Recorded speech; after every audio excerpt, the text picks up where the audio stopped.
Bueno, espero que estén bien. Yo estoy aquí como cada 15 días leyendo la columna de esta semana. Recuerden que pueden leerla en Forbes y en El Colombiano.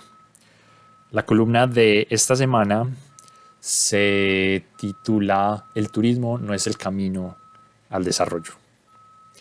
Y dice así: Latinoamérica tiene un potencial turístico gigantesco. Muchos ven ahí el mecanismo a través del cual la región podrá terminar finalmente con su penoso rezago económico. Creo que esta expectativa es equivocada por dos grandes razones y hoy quiero hablarles de ellas. La primera razón es que el turismo no suele promover la consolidación de un aparato productivo diverso, robusto. Los siguientes aspectos ilustran el porqué. Primero, el turismo es terriblemente sensible a los ciclos económicos. El consumo que más prontamente interrumpen las familias ante un deterioro en sus ingresos es el turismo. Así, se están engañando quienes ven en el sector una solución a la alta volatilidad que la dependencia a la exportación de materias primas ha traído a la región. Segundo, la precariedad laboral suele caracterizar los mercados laborales del turismo. Los trabajos que genera masivamente el turismo son poco calificados y de bajos ingresos, por ejemplo, meseros, recepcionistas, conductores. Estos además no suelen ser trabajos con altos prospectos de crecimiento profesional. No lo son en parte por la temporalidad de la actividad turística. La mayor parte de la demanda turística se concentra en unas pocas semanas del año, en las vacaciones. Así, por meses enteros, la mayoría de aquellos puestos de trabajo ni siquiera existen. Tercero, el turismo tiene pocas economías de escala a nivel de firma. A diferencia de negocios como el tecnológico, en el que es posible ampliar con rapidez la oferta, esencialmente con la misma capacidad instalada, en el turismo la escala está profundamente limitada por las condiciones espaciales de las atracciones turísticas. Así, aunque quisiéramos satisfacer la demanda de las decenas de millones de personas con capacidad de pago y deseo de visitar los sitios arqueológicos prehispánicos del Perú, realmente no podemos. Incluso si pudiéramos, quizá no deberíamos hacerlo. Esto importa, ya que describe la baja probabilidad de generar mercados que crezcan exponencialmente y, por tanto, acota el dinamismo efectivo del sector en el largo plazo. La segunda razón por la cual deberíamos ser escépticos del potencial de desarrollo del turismo tiene que ver con los impactos que éste genera en el bienestar de las personas. Aquí debe pensarse en lo siguiente. Primero, el impacto ambiental del turismo es gigantesco. Lo es a nivel global, puesto que el transporte de personas, sobre todo el internacional, tiene huellas de carbono monstruosas.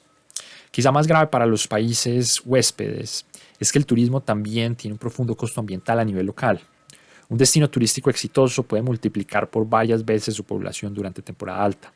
Y la mayoría de los turistas tienen pocos incentivos para proteger el medio ambiente local, puesto que no disponen de mucho tiempo o atención y su prioridad es divertirse. Todos estamos familiarizados con playas y plazas mugrientas en destinos de alto turismo.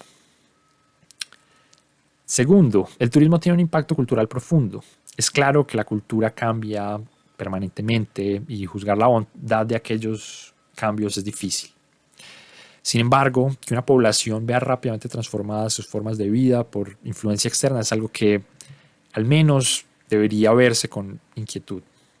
Por ejemplo, el aumento en los costos de la finca raíz en lugares cuyo potencial turístico es explotado suele forzar a locales a mudarse fuera del centro de las ciudades. Similarmente, los propósitos de entretenimiento de los turistas tienden a promover la proliferación de la prostitución, el juego y las drogas. Y aunque estas actividades pueden ser legales y en algunos casos también aceptables moralmente, suelen ser realmente incómodas para la población local.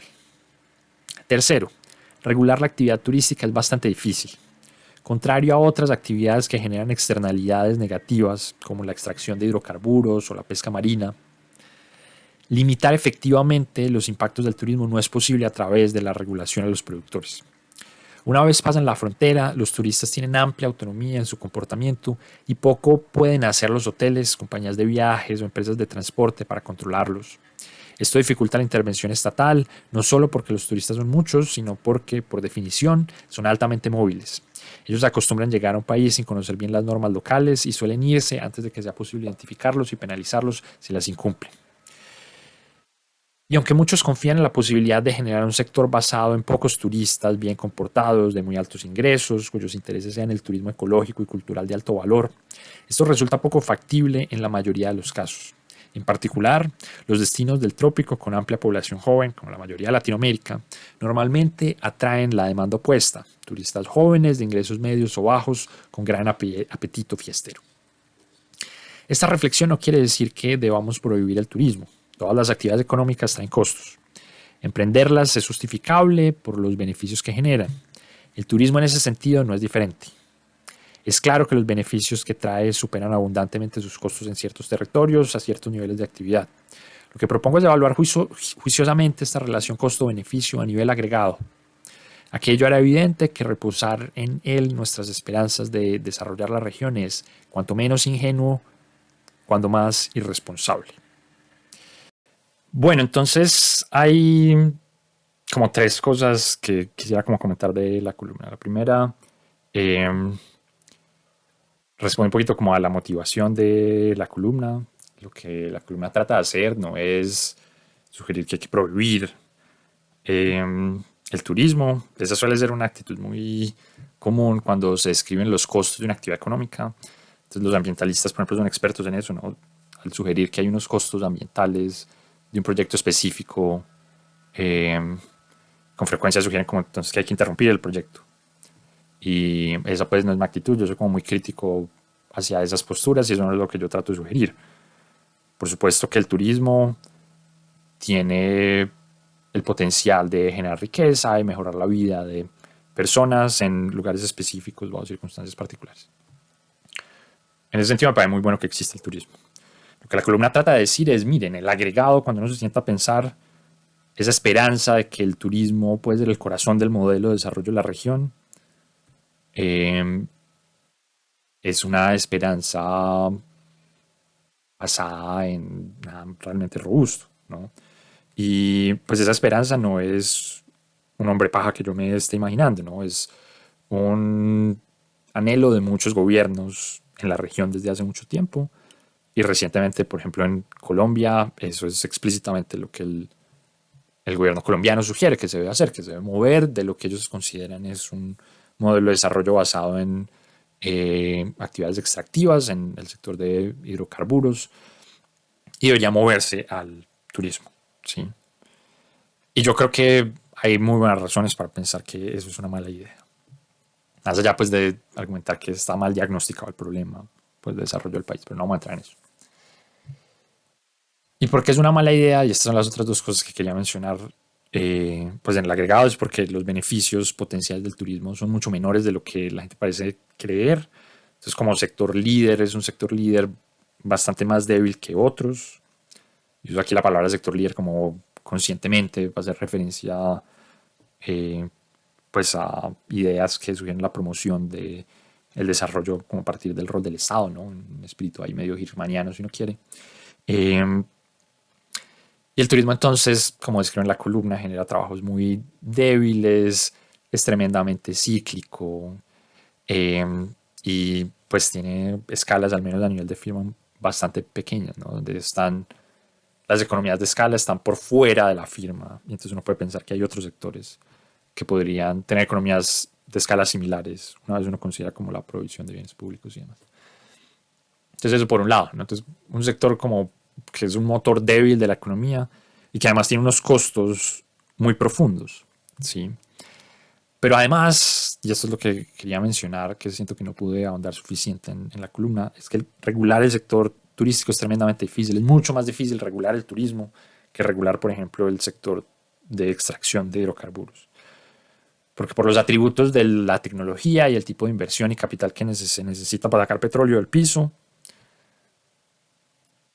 necesita unas firmas grandes que lo hagan y entonces uno lo que tiene es un sector donde lo que hay es un puñado de actores y firmas a las cuales uno puede observar específicamente y puede regular minúsculamente, le puede decir cómo producir, cómo distribuir, de qué forma mitigar costos. Es muy, muy, muy como granular la forma en la que uno puede regular el sector petrolero. ¿Sí?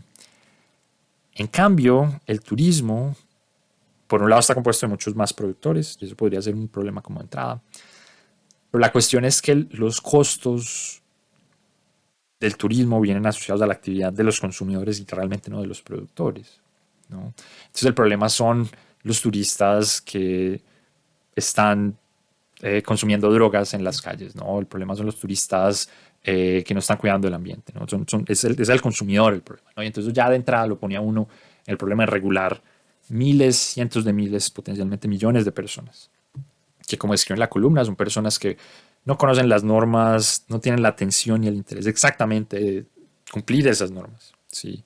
Incluso si lo tuvieran y cometieran infracciones de las normas por sincera, sincero desconocimiento, penalizarlos por incumplirlas es difícil porque están viniendo y yéndose prontamente, ¿no?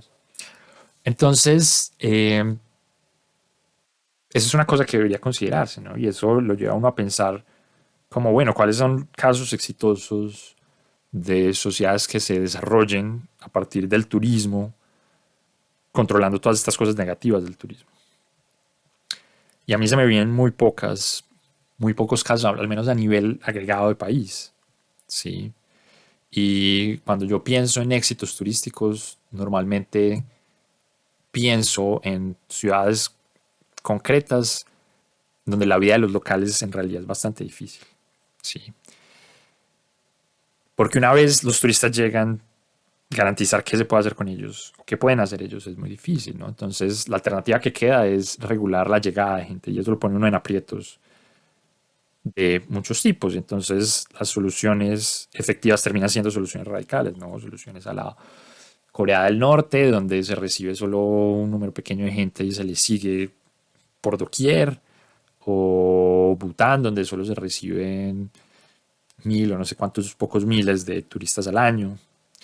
Y, y eso, bueno, eso no es muy compatible con un sector turístico dinámico, ¿no? Entonces, como que esa fe de que uno puede realmente construir un turismo sostenible donde llegan unas pocas personas que van a cuidar y a respetar el contexto y las condiciones locales, es difícil y de nuevo a mí me cuesta pensar en casos exitosos de gran escala.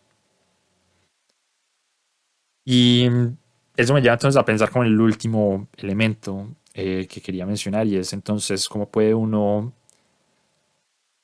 pensar en promover el turismo hasta un nivel apropiado sin abrir la puerta entonces a estos costos innecesarios y no caer entonces en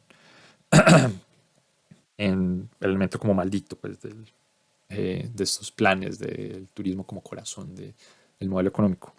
Y yo creo que la respuesta ahí está en generar inversiones no excluyentes, inversiones que le sirvan al sector turístico, pero que le sirvan también a los locales.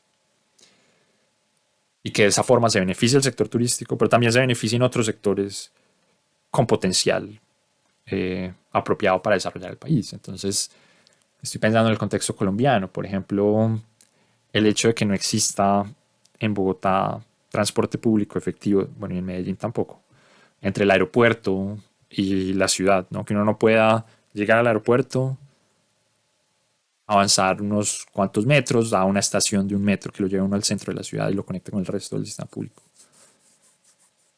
Eso por un lado es increíble si uno está pensando en tener un sector turístico dinámico, pero también es increíble porque eso le hace la vida difícil a los locales, a la economía local, ¿no? La gente que tiene que viajar por trabajo desde Bogotá o desde Medellín tiene una vida difícil, ¿no? En Bogotá hay eventualmente un bus de Transmilenio que llega al aeropuerto, pero normalmente se requiere transbordo. Es un bus tremendamente, ¿cómo decir? No es eficiente, ¿no? En Medellín, bueno, hay metro, pero no puede llegar a Río Negro, etcétera, digamos. Pero eso es algo que debería hacerse. Igual también cosas como la eficiencia en los trámites migratorios, ¿sí? Tanto a los locales, a los nacionales me refiero, como a los turistas, otros visitantes, tienen que pasar por controles migratorios. En algunos lugares, como en El Dorado, eso toma a veces horas. Eso afecta, por supuesto, a los turistas, pero afecta a muchas otras más personas, ¿sí? La construcción de vías por las cuales la gente pueda viajar cómodamente, ¿sí? Entonces, por supuesto que construir vías mejora la calidad, el potencial del sector turístico, pero también mejora el potencial de muchos otros sectores, ¿no? La provisión de seguridad.